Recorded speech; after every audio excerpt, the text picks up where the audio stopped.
Bienvenidos a su espacio, Perlas del libro de Jeremías. Cuando usted se entera que vienen tiempos difíciles, ¿cómo reacciona? ¿Se desespera? ¿Llora? ¿Busca ayuda?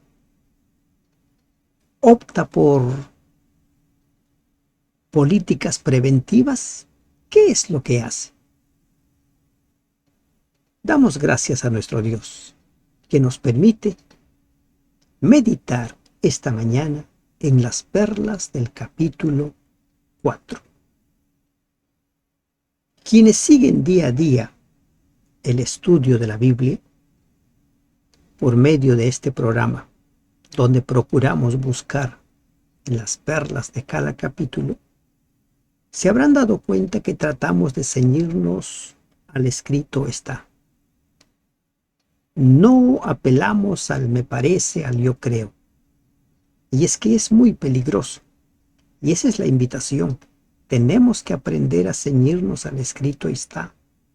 ¿Por qué es peligroso el me parece, yo creo?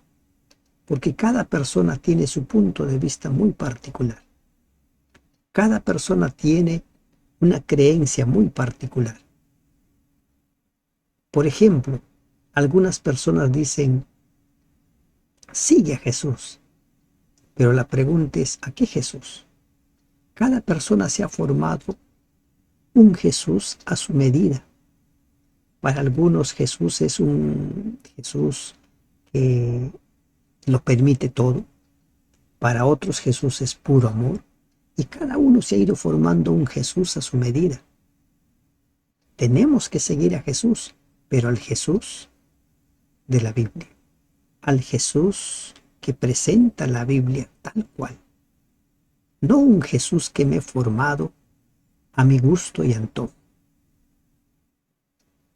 Ayer escuchaba de pasada un sermón y el predicador decía lo siguiente. Escucho mucho sobre que me dicen profecías, profecías, profecías. ¿Por qué no habla de profecías? Y él decía, ¿qué prefieren ustedes? ¿Profecías o a Cristo? Y él mismo respondía, yo prefiero hablar de Cristo. Y me preguntaba yo, ¿en qué momento las profecías se separaron de Cristo? Cristo es el centro de toda profecía. Sin profecía el pueblo se desenfrena. Sin profecía el pueblo no sabe para dónde marcha. La segunda venida misma es una profecía. Por esas razones es que les invito a ustedes a ceñirse al escrito está, tal cual dice la palabra de Dios, porque si usted empieza a escuchar pareceres personales, va a convertirse en un blanco fácil a ser engañado. Ingresemos al estudio de las perlas del capítulo 4. Si te volvieres, oh Israel, dice Jehová, vuélvete a mí, y si quitares de delante de mí tus abominaciones, y no anduvieres de acá para allá, vuélvete a mí. Miren, esa es la invitación. En el pasado el pueblo de Dios se había alejado. Como hemos visto, se habían vuelto muy idólatras. Se habían vuelto personas hipócritas, de doblez de espíritu. Externamente hacían una cosa, internamente hacían otra cosa. Y ahora la invitación es vuélvete si te volvieres. Y en esta invitación, como la que encontramos en el capítulo 3, está hablando de conversión. Está hablando de un arrepentimiento que produzca en nosotros el deseo, como produjo en el corazón de David, de recibir un corazón nuevo. Y por eso dice, quitas delante de mí tus abominaciones y no andas de aquí para allá, sino que sigues mi camino. Recordemos que seguir el camino es seguir un estilo de vida, una forma de vida. Y Dios tiene en mente un plan de vida para nosotros. Dios tiene un camino para cada uno de nosotros. Y jurares, vive Jehová, en verdad, en juicio y en justicia. Entonces las naciones serán benditas en él, y en él se gloriarán. Serán condicional. Y jurares, vive Jehová. Recuerden que el propósito de Israel fue convertirse en un instrumento de salvación. Recuerden que el propósito de Israel fue ser luz de las naciones. Ellos debían enseñar la palabra de Dios, las leyes de Dios a los gentiles, a los vecinos. ¿Qué enseñó Salomón cuando llegó desde tierras muy lejanas una reina? La reina de Saba. ¿Qué le enseñó? No se describe en la Biblia. Algunos dicen que conoció al Dios vivo. Posiblemente, porque esa visita se registra en los años en los cuales Salomón estaba aún en los caminos de Dios. Porque así dice Jehová a todo varón de Judá y de Jerusalén: harad campo para vosotros y no sembréis entre espinos. ¿Recuerdan ustedes la parábola de Jesús sobre los terrenos? ¿No? ¿Y qué significaban los espinos? Los espinos ahogan a esa nueva planta que empieza a crecer. ¿Y qué son los espinos? Los afanes de este mundo. Estar preocupado en las cosas de este mundo. Harad campo para vosotros y no sembréis entre espinos. No permitas que los espinos formen parte de tu vida. No permitas ser ahogado. Tenemos que sembrar en buena tierra. La parábola de Jesús nos habla claramente: los espinos dan muerte a la semilla. ¿No? En sí no a la semilla, sino a la planta que empieza a germinar. Era necesario que Judá eliminara completamente la idolatría y los males morales y sociales. No bastaba una obra hecha a medias como la que ocurrió en tiempos de Josías. ¿Cuál fue el problema del pueblo en tiempos de Josías? Josías buscó de corazón a Dios, pero el pueblo no se había convertido. El pueblo no había circuncidado su corazón. Cuando la Biblia nos habla acerca de convertirse, cuando Dios dice vuélvanse a mí, está pidiendo que circuncidemos el corazón. ¿Y qué es circuncidar el corazón? Es experimentar el nuevo nacimiento. Es experimentar lo que Pablo dice en su carta a Gálatas: con Cristo estoy juntamente crucificado y ya no vivo yo. ¿Se dan cuenta? Circuncidar el corazón es entregarle nuestra vida a Dios. Es vivir la experiencia del nuevo pacto, las leyes de Dios grabadas en nuestro corazón y en nuestra mente. Circuncidaos a Jehová y quitad el prepucio de vuestro corazón, varones de Judá y moradores de Jerusalén. No sea que mi ira salga como fuego y se encienda y no haya quien la apague por la maldad de vuestras obras. Ese es el desafío que tenemos cada día: circuncidar nuestro corazón, entregarle nuestro corazón al Señor, abrirle las puertas para que el Espíritu Santo ingrese. He aquí yo estoy a la puerta y llamo. Todos los judíos habían sido circuncidados en la carne, pero no todos habían sido circuncidados a Jehová. El profeta Jeremías procuraba revelar el verdadero sentido del rito y contrarrestar el concepto formal y ritualista con que se lo practicaba. La circuncisión debía ser el símbolo de la dedicación del corazón a Dios y una señal de haberse apartado de la idolatría. Cortar el prepucio del corazón significaba eliminar toda impureza. La verdadera circuncisión es interna y no externa, como dice Romanos 2, 28 y 29. Y como verán, este es el mismo mensaje que se da en el Nuevo Testamento. No hay un mensaje diferente. Hay muchos que luchan con esto. El antiguo no sirve. El antiguo era circuncidar la carne, ahora es circuncidar el corazón. Mentira. En el Antiguo Testamento también la circuncisión era símbolo de circuncidar el corazón. Y Jeremías no es el primero en hablar de la circuncisión del corazón. También lo dice Moisés en Deuteronomio capítulo 10, versículo 16.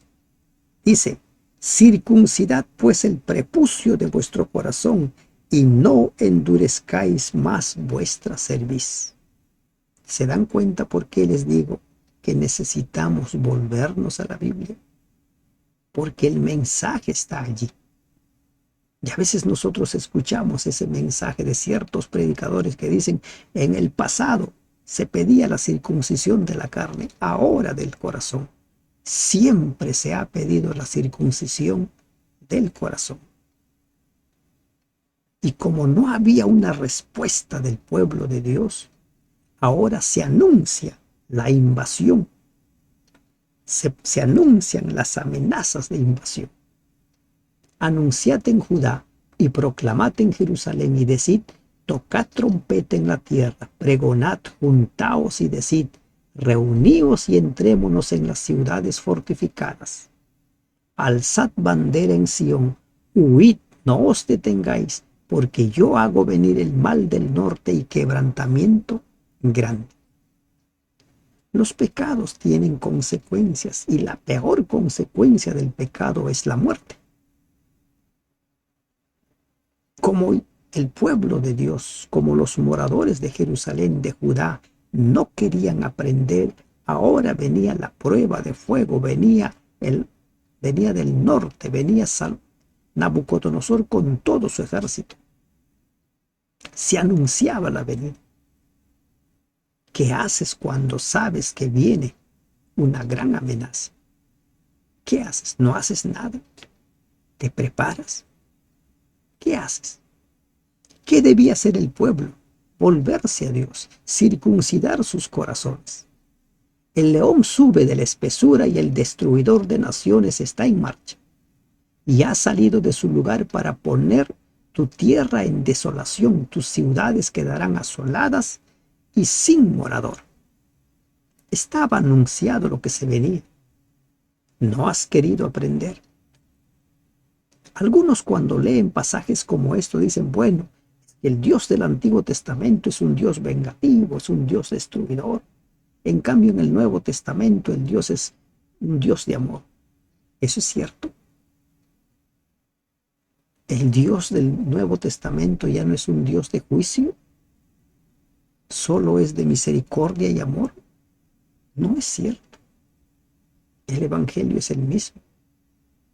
Y la prueba es que antes de que Jesús venga, antes de que Jesús traslade a todos, los impíos todos van a morir. Todos. Antes de que Jesús venga, caerán las 7 plagas de Dios, que son, como dice Apocalipsis, la ira de Dios. El mensaje es el mismo. Por esto, vestíos de cilicio, endechad y aullad, porque la ira de Jehová no se ha apartado de nosotros. Endechad y aullad. Vestíos de cilicio. ¿Qué está diciendo? Circuncide el corazón. Circuncide el corazón. Experimente el nuevo nacimiento. Experimenta el nuevo pacto en tu vida. Es lo que está diciendo. En aquel día, dice Jehová, Desfallecerá el corazón del rey y el corazón de los príncipes, y los sacerdotes estarán atónitos y se maravillarán los profetas. Miren, el drama de los moradores de Jerusalén, de los judíos y de los judíos en el tiempo de Jesús era: somos el pueblo de Dios, no van a poder con nosotros. Pero sus pecados causaron la división entre Dios y su pueblo. Y por eso Dios les dice: vuelvan, circunciden su corazón, porque viene la amenaza. Cuando llega, todos quedan allí atónitos. ¿Cómo? Pero si somos el pueblo de Dios, como leemos en los salmos, los lamentos: ¿por qué, Señor, has permitido que los impíos destruyan tu templo, tu casa?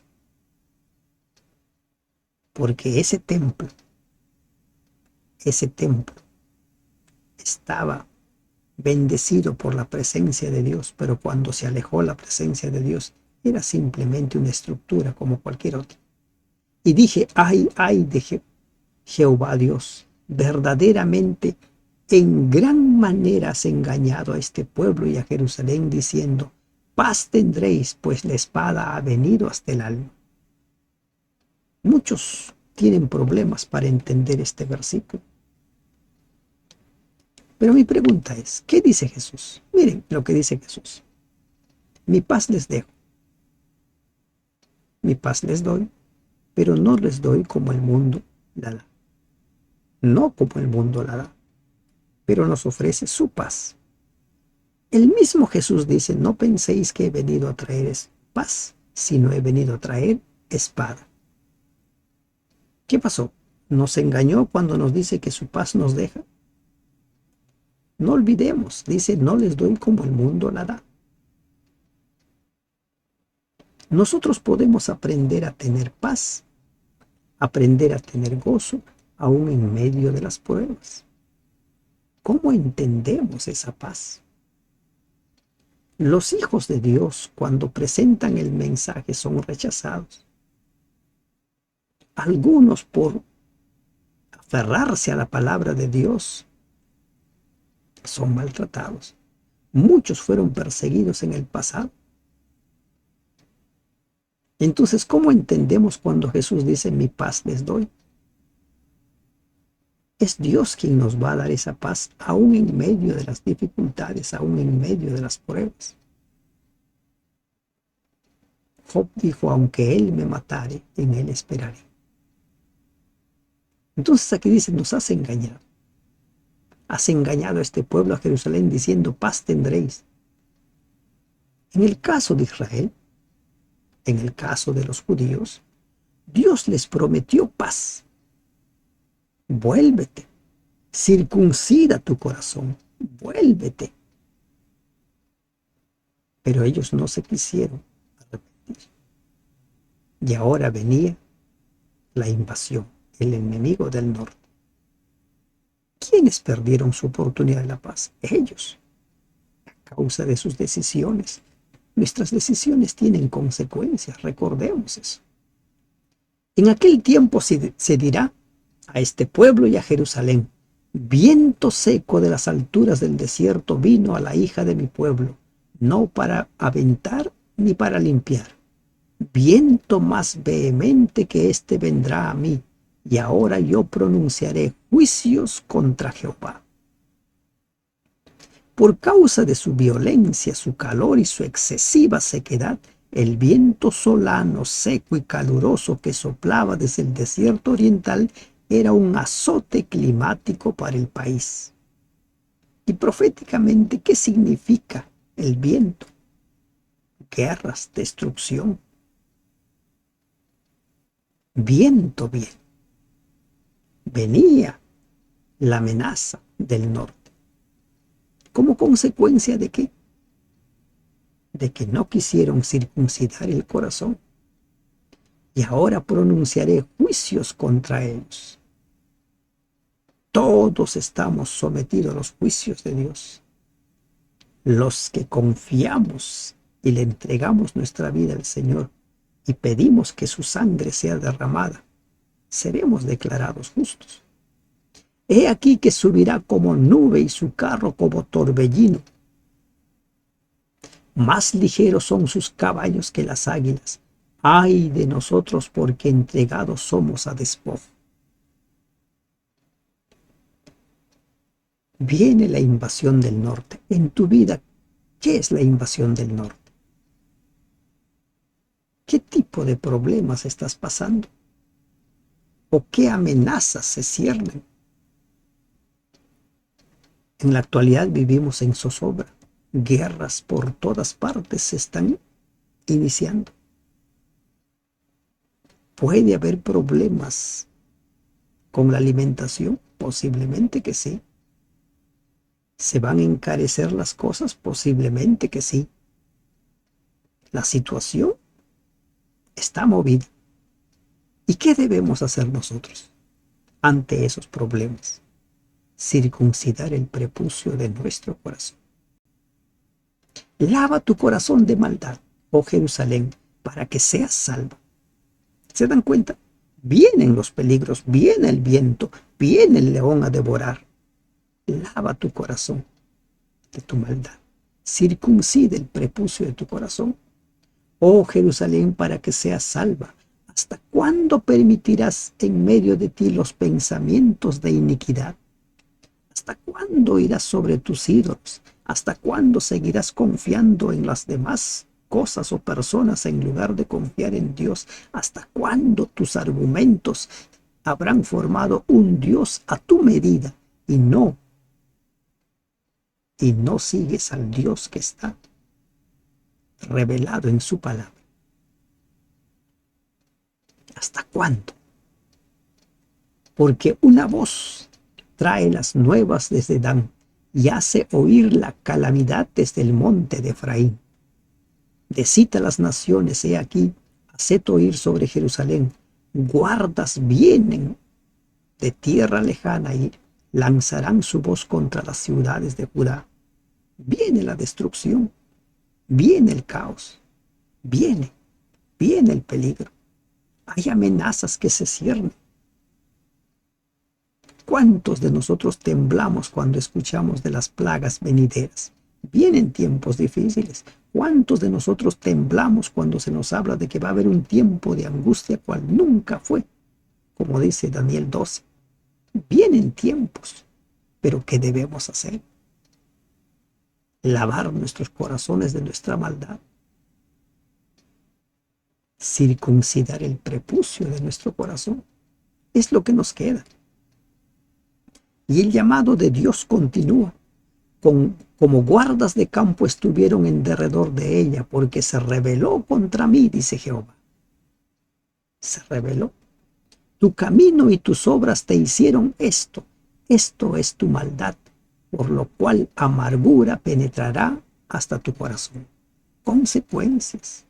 Recuerda, consecuencias. Cada decisión que tomas tiene consecuencias, recuérdalo. Por eso es que antes de tomar una decisión trascendental, antes de tomar decisiones, ponla en las manos de Dios. Pregúntate qué haría Jesús en estas circunstancias. ¿Qué decisiones tomaría el Señor Jesús? Mis entrañas, me duelen las fibras de mi corazón se agita dentro de mí. No callaré, porque sonido de trompeta has oído, oh alma mía, pregón de guerra. Un grito de profunda angustia. Los hebreos consideraban que la sede de las emociones más profundas se encontraba en las entrañas. Este versículo consta de una serie de angustiosas interjecciones que expresan una tristeza enorme que raya en la desesperación. El profeta expresa aquí lo que siente ante la calamidad que se avecina.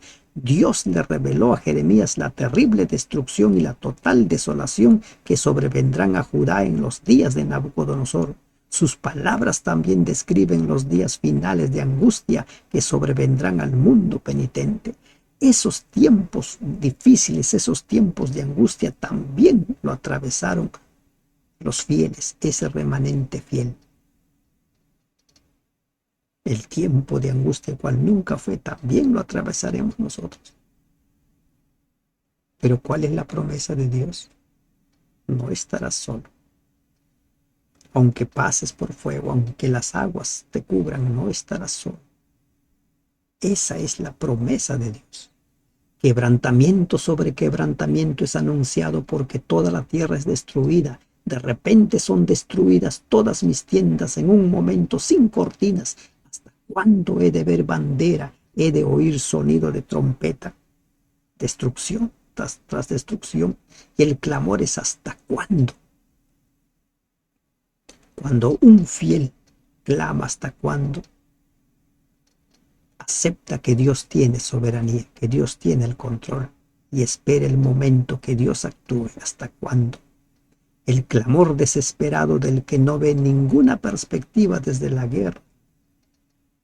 No ve ninguna perspectiva que la guerra termine pronto, que la angustia termine pronto, pero espera en el Señor, porque reconoce que Él tiene el control. ¿Hasta cuándo? Porque mi pueblo es necio. No me conocieron, son hijos ignorantes y no son entendidos, sabios para hacer el mal, pero para hacer el bien no supieron, pero hacer el bien no supieron. Mi pueblo es necio. Miren, muchos con la Biblia en la mano actúan neciamente. Muchos predicando de Dios actúan neciamente. ¿Y qué dice? Son hijos ignorantes y no son entendidos. Vamos a ser desviados fácilmente si seguimos confiando en pareceres personales, en opiniones. Ayer compartían un video donde dice, se ha descubierto el lugar exacto donde están los ángeles caídos. Y en ese mismo video hablaban acerca de cómo es que los ángeles tenían relaciones o tuvieron relaciones con las mujeres. Sensacionalismo. Sensacionalismo. ¿Qué dice la Biblia sobre los ángeles? Cuando los saduceos le dijeron a Jesús, ¿de verdad va a haber resurrección? Si una mujer se casó con 7 hermanos, si hay resurrección, ¿con quién va a estar? Jesús le dijo, ustedes cometen un error porque ignoran las escrituras. Los redimidos serán como los ángeles que no se casan. ¿Mm? ¿Se dan cuenta? Mucha gente actúa como ignorantes, no entienden por qué, porque han dejado la Biblia, a la Biblia lo toman solamente como referencia y después empiezan a elucubrar una serie de ideas. Ahí me parece. Cuidado, si tú sigues esa línea, te conviertes en una víctima fácil de ser engañado. Y la destrucción se viene. Miré a la tierra y he aquí que estaba asolada y vacía, y los cielos, y no había en ellos luz. Asolada y vacía. Miren, esta misma frase describe la condición original de la tierra, registrada en Génesis 1:2. Y la tierra volverá parcialmente a estar en esa condición, en el gran día de Dios. Apocalipsis 21. Miré la tierra y estaba asolada y vacía, y a los cielos y no había en ellos luz. ¿Recuerdas lo que dice Isaías? Dios hace cielos nuevos y tierra nueva, anunciada a Jerusalén, a su pueblo. Y ahora lo mismo. Miré la destrucción que se venía sobre Jerusalén, la destrucción del templo de Dios, dejaría la tierra asolada y vacía. Así lo describe el profeta Jeremías. No había en ellos luz. No había. Y eso de luz lo podríamos entender de varias razones, de varias formas. el templo destruido, ya no estaba la gloria de Dios en ese lugar. Todo destruido, se llenó de humo. Ya no habría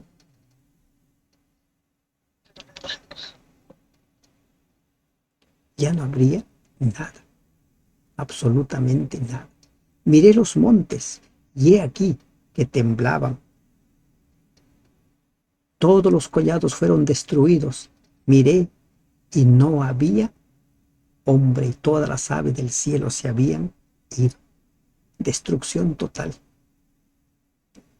Apocalipsis 20 describe una condición como esta. Miré, y he aquí el campo fértil era un desierto, y todas sus ciudades eran asoladas delante de Jehová, delante del ardor de su ira. Porque así dijo Jehová, toda la tierra será asolada, pero no la destruiré del todo. Pedro describe cómo será la tierra purificada con fuego, pero no será destruida del todo. Porque esta tierra renovada, nueva, purificada, será nuestra morada. Por esto se enlutará la tierra y los cielos arriba se oscurecerán, porque hablé, lo pensé y no me arrepentí, ni desistiré de ello.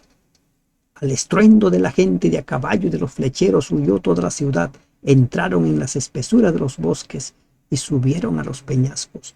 Todas las ciudades fueron abandonadas y no quedó en ellas morador alguno. Así quedará la tierra cuando Cristo venga. Y simbólicamente Satanás quedará atado. Y digo simbólicamente porque es lo que dice Pedro y es lo que dice Judas. Habla de ese simbolismo. Satanás estará ahí solo, no tendrá a quien tentar, hasta que se levante después de 1000 años todos los impíos, simplemente para ser destruidos. Vuélvete a mí, dice la invitación del Señor. Circuncida tu corazón, es el llamado. Y tú, destruida, ¿qué harás? Aunque te vistas de grana, aunque te adornes con atavíos de oro, aunque pintes con antimonio tus ojos, en vano te engalanas, te menospreciarán tus amantes, buscarán tu vida.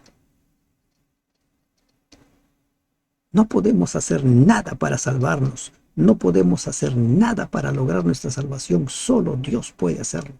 La salvación es por gracia, recuerda. Porque oí una voz como de mujer que está en parto, angustia como de primeriza, voz de la hija de Sión que lamenta y extiende sus manos diciendo, ay ahora de mí, que mi alma desmaya a causa de los asesinos. Ay ahora de mí. Vienen tiempos difíciles, vienen tiempos de angustia, vienen tiempos realmente terribles, porque recordemos que antes de que Cristo venga por segunda vez, vendrá el tiempo de angustia, vendrán las plagas, pero quienes vuelvan a Dios, quienes circunciden su corazón, quienes le entreguen su vida a Dios, ellos se mantendrán en pie, nunca solos. Acepta la invitación del Señor. Limpia tu corazón, circuncida tu corazón y Él hará maravillas en tu vida. Que Dios te bendiga. Amén.